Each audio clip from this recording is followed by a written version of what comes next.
episode 2766 of the number one podcast in Apple Podcast, Job Search. You're listening to or watching OBS Job Search Advice Radio. I'm Jeff Altman, the Big Game Hunter, and welcome. It's Halloween. Ooh, my Bela Lugosi voice, which you're going to hear in the course of today's show. Now, this is something I brought back from the archives. The audio quality, well, it was recorded before HD quality. It's an audio show only, and, it's not my best quality audio, but the topic is appropriate. It involves mistakes people make that are really scary, 5 of them in particular. Hope you find this show helpful. Please share it on LinkedIn and elsewhere because it will help other people, and I'll be back in just one moment. Blog Talk Radio. Good morning. It's Jeff Altman, the Big Game Hunter. It is Monday morning. It is Halloween. And I'm going to do my Bela Lugosi imitation for the moment. In honor of Halloween, I come to drink the blood from the neck. Anyway, welcome.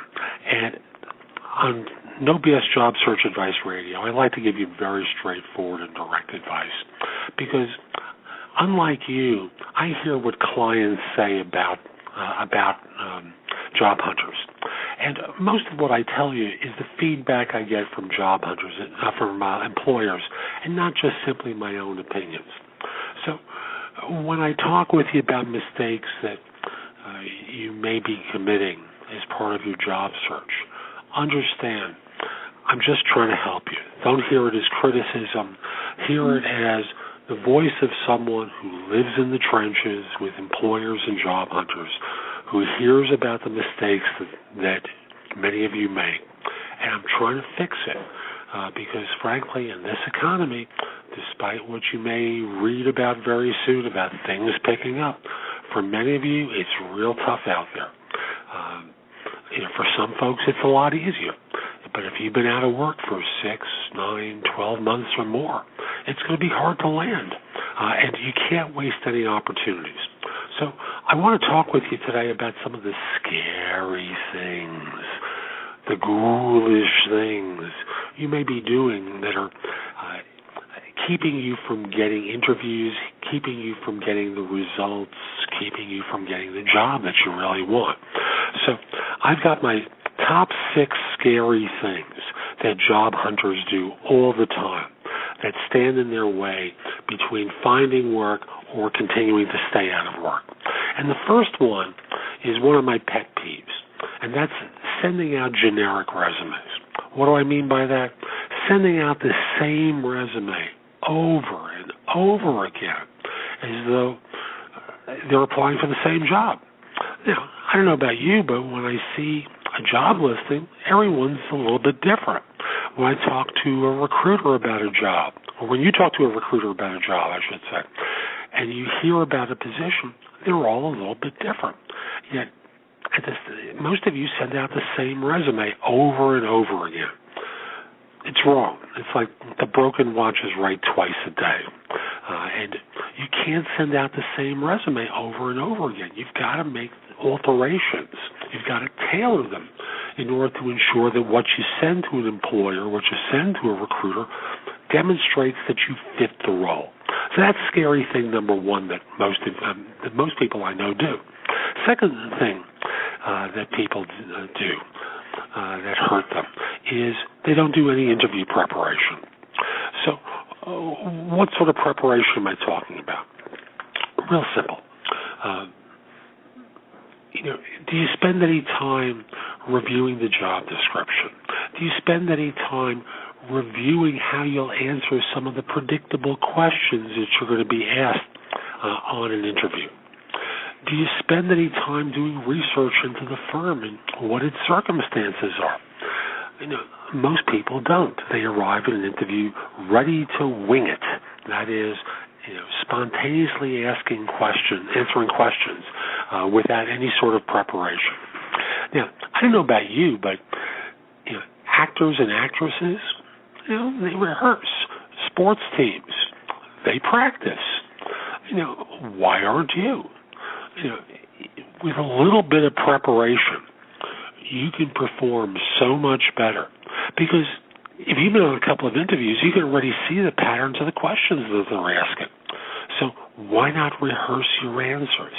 And rehearse them to the point where it doesn't sound like they're rehearsed. So here's the third one. By the way, I only have 5 tips. My apologies. So this is scary thing number 3 that many of you do. You only use job boards. How goofy is that?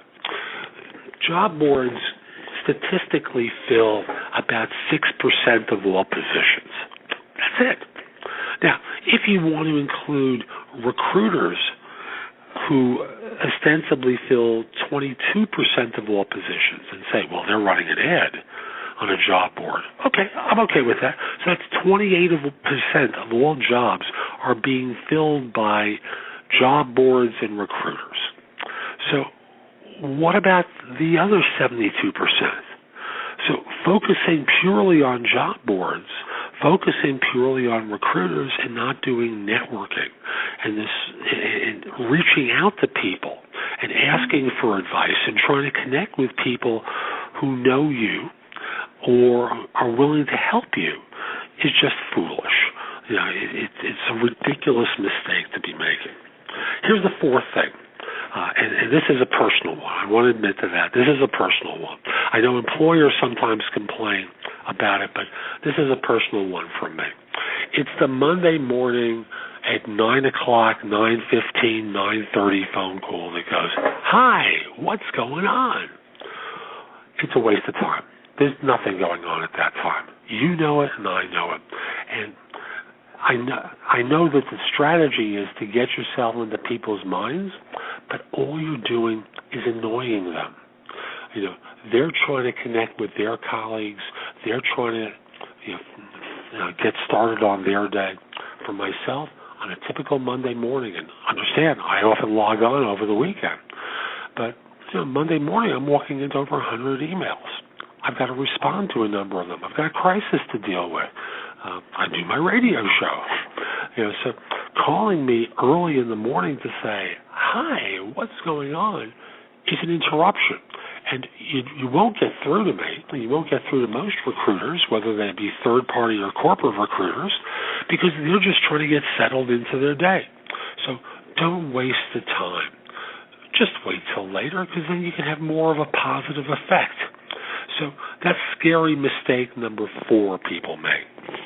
Lastly, and again, this is a personal one from me, but I hear it from others.